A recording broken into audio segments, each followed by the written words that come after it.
வணக்கம் ஃப்ரெண்ட்ஸ். சூரியன் எஃப்எம். நாங்க சூரியகுமார். இப்போ தான் முறை நம்ம சேனல் பார்க்கணும். மறக்காம சப்ஸ்கிரைப் பண்ணிக்கோங்க. தொடர்ந்து நம்ம சேனலை ஃபாலோ பண்ணுங்க. மறக்காம பெல் ஐக்கனை கிளிக் பண்ணுங்க. அப்போ தான் நம்ம போட போகிற வீடியோஸ் உங்களுக்கு நோட்டிஃபிகேஷன் வந்துட்டே இருக்கும். எப்போ எது குறித்து பார்க்க போறோம்னா, மர்மமான முறையில் வந்து ஒரு 50 மைல்கள் வந்து இறந்திருக்கு. அதை பற்றி ஒரு அப்டேட் பார்க்க போகிறோம். அதாவது பார்த்தீங்கன்னா, தென்காசி மாவட்டம் திருவேங்கடத்தில் வந்து பார்த்தீங்கன்னா, குருவிக்குளத்தில் வந்து மீனாட்சிபுரம் அந்த ஏரியாவில் பார்த்தீங்கன்னா, அஹ், ஜான்சன் அப்படின்ற விவசாய நிலத்தில் பார்த்தீங்கன்னா 50 மைல்கள் வந்து மர்மமான முறையில் வந்து இறந்திருக்கு. அதை வந்து வனத்துறையினர் வந்து பரிசோதனைக்கு எடுத்துகிட்டு போயிருக்காங்க உடற்கூறு ஆய்வு பண்ணுறதுக்கு. அது மட்டும் இல்லாத ஜான்சன்ன்ற விவசாயி வந்து கைது செய்திருக்காங்க. பார்த்தீங்கன்னா, அதில் என்ன சொல்லியிருக்காங்கன்னா, மக்காச்சோளத்தில் வந்து விஷம் தடவி இருக்கு அப்படின்னு சொல்லி அப்டேட் கொடுத்துருக்காங்க. இது நியூஸ் பேப்பரில் வந்து செய்தி தான்.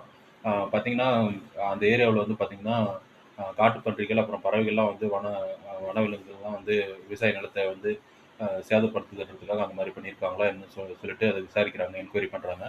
இந்த மாதிரி யாரும் பண்ணாதுங்க. ஏன்னா மயில் வந்து தேசிய பறவை. அது அது இறந்துட்டு அது இறக்கறதுக்கு வந்து காரணமா இருந்தா வந்து வனத்துறையினர் வந்து நடவடிக்கை எடுப்பாங்க. இத பத்தி ஒரு விழிப்புணர்வு பண்ணணும்னு சொல்லிட்டு தான் இன்னைக்கு வீடியோ போட்டோம். 50 மைல்கள் வந்து இறந்திருக்கு. அத பத்தின தினமணி நியூஸ் பேப்பர்ல வெளியாயிருக்கு. அந்த நியூஸ பத்தி இன்னைக்கு விழிப்புணர்வு பண்ணணும்னு சொல்லிட்டு தான் வீடியோ போட்டோம். அது போன்ற அப்டேட்டுகளுக்கு தொடர்ந்து நம்ம சேனலை ஃபாலோ பண்ணிட்டே இருங்க. சூரியகுமார், சூரியன் எஃப்எம். தேங்க்யூ.